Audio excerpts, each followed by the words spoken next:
Sony's 4-year plan has been falling apart. What originally started off as the future for PlayStation with them going all in with live service gaming has actually turned into a huge mess, with so many of their projects getting delayed, cancelled, or even worse, they actually do come out and it's just a complete disaster, like with Concord for example. It's like all of their attempts to copy the Fortnite secret formula have just fallen flat time and time again, so now Sony's been scrambling with their game studios trying to correct course after realizing that they probably got a little too ambitious with their plans. All of this started back in 2022 when Sony paid $3.6 billion to acquire Bungie, the developers of Destiny, who originally created the Halo series. And after seeing how wildly successful Destiny has been throughout the years, Sony wanted to use them to not only break into, but completely take over the live service market. This was a pretty weird shift from their part, honestly, because everybody knows that Sony's strong suit has always been their high-quality single-player experiences. That's where a lot of their studios have really shined in the past, like with the God of War series, Spider-Man, The Last of Us, for example. And I mean, there's a reason why you always see so many PlayStation games getting nominated at the Game Awards throughout the years, you know?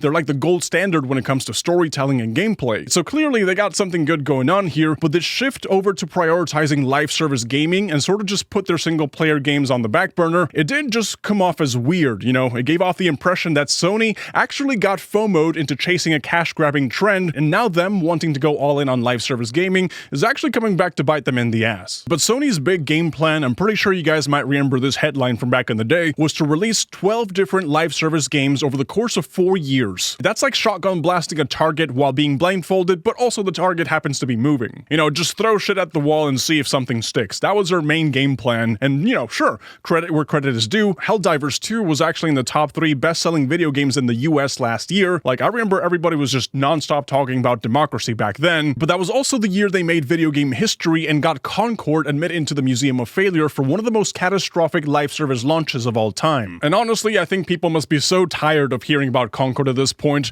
but those performance numbers, they're like a constant ringing in my ear. You have a game that took 8 years of development time on a $400 million budget with a 600 player max on the Steam charts that was shut down after just 2 weeks. That was just absolute cinema. And now with their recent news about their 4-year live service strategy, we got even more cancellations on top of that. Sony announced that they canceled both an unnamed game from Bend Studios and a God of War multiplayer game that was in the works by Bluepoint Studios. Also, the Horizon MMO game that was in the works by NCSoft, that one got axed too, you know, and according to all of those reports, these cancellations were directly because of Concord's failure. So things have really not been going well for Sony's 4-year plan. It's been disastrous actually. And ever since that announcement stating that they were going to be working on 12 live service games, they've already canceled 11 of them. So with hindsight being 2020, we can talk about and speculate what exactly went wrong with Sony here. Because I guess they just couldn't help themselves and they wanted a slice of that live service multi-billion-dollar pie. And I totally understand why they wanted to shift focus in the first place, since one live service game is technically a lot easier to update and maintain over the years versus constantly trying to pump out different experiences with different stories and having to risk your latest game failing financially every single time. The big problem I see here with this strategy is that when Sony decided to do that big push, it was already 2022. It felt like every studio back then already had a live service game, and there were a lot of really well-established titles like Fortnite, Apex Legends, Valorant, Call of Duty Warzone.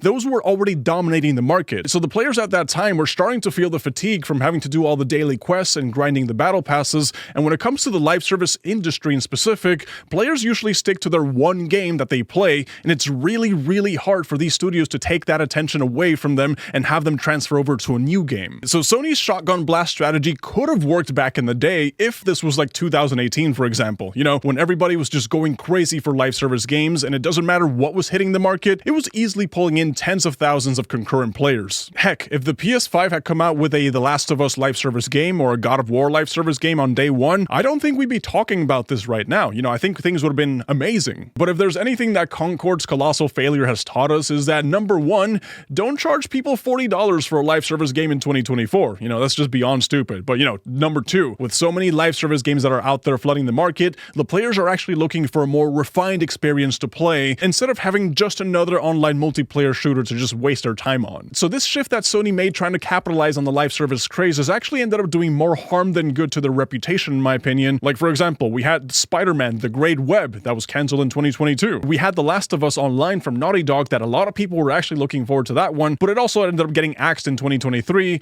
And from the long list of live service games that they originally had lined up, well, you can see that most of them have already gotten canceled. Off the top of my head, I can think of Helldivers 2, which did pretty well, Concord, which flopped, and then there there was Foam Stars that was supposed to be a Splatoon-like online shooter that was made by Square Enix, but that one is basically running on life support at the moment. But the reason we keep bringing up Concord is because that really was the big failure. That was the one defining moment that made Sony want to reevaluate their entire strategy, because recently, up until last week, the God of War live service game was still going. The Horizon MMO game was still going too. You know, that was scheduled and planned, but with Sony going ahead and canceling those, which are some of their biggest franchises, it's pretty clear to see that they're pedaling back on the whole live service thing. And you know, for a company that's in control of so many different studios that specialize in making great single-player experiences, to see how they were trying to shift some of their stories to focus more on live service aspects that are typically less about immersion in the story and more about just repetitive gameplay and keeping those numbers and microtransactions up was really just a jarring sight to see, because in real time you were witnessing a company shift their focus from quality to quantity. But that's not to say that all live service games are bad, by the way, and that live service games shouldn't exist or something. You know, I know it's pretty easy to condemn the entire industry, but they do have their place in the market. I think it's perfectly fine to have both live service and non-live service games exist in the same group, but this just really makes me think of all the great single-player experiences that we could have had, all the great games that we missed out on because Sony woke up one day and decided to tunnel vision so hard on the live service hype. I think they were just so focused on the idea that a live service game could be a potential goldmine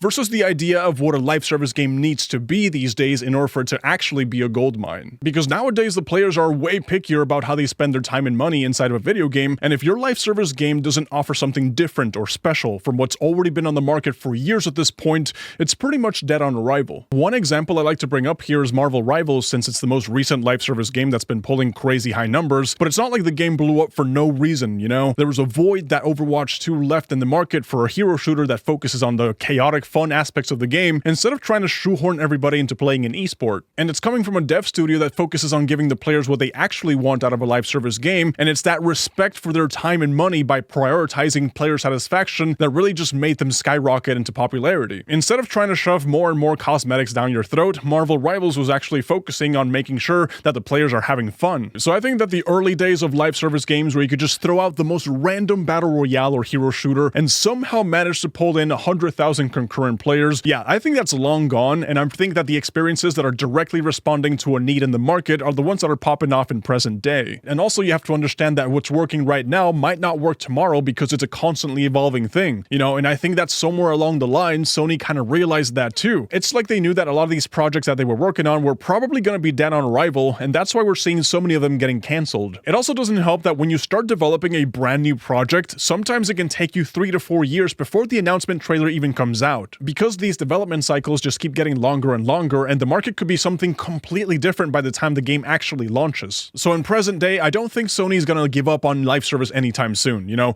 I think that with all the recent gaming news that we're getting with cancellations, what we're actually seeing is Sony shifting its focus back from releasing as many live service games as possible to making sure that the ones that actually do come out are good products at the end of the day that aren't gonna get concorded. And I mean, Sony still has Helldivers 2, which was a huge success when it came out, and to this day, it's still pulling in really good numbers. And something else that a lot of people tend to forget about is that last year, Sony got involved with Palworld 2, which could be a huge win for them if Pocket Pair, the developers of Palworld, actually managed to survive that one Nintendo lawsuit that's been going on. I've been coming back to play Palworld a lot recently, and I gotta say, the game is still super fun with a healthy player base, and I know that they keep updating it too, so that could potentially be another huge cash cow for Sony. But the real question is, where does Sony go from here? I think seeing all these live service projects getting cancelled over time is a pretty clear indication that they just know that pumping out shallow experiences just wasn't going to work for them in the long run. I think this could actually be the return of them shifting their focus back to giving us more single-player experiences, maybe seeing how they can incorporate some of the live service mechanics or elements that they've learned throughout the years, but maybe this is just best-case scenario for them, you know? Maybe in an alternate universe where Concord actually got a decent player base, I think we could have seen, you know, a bunch of shallow games popping up left and right. But, you know, thanks to whatever happened with Concord, maybe that was a good thing at the end of the day.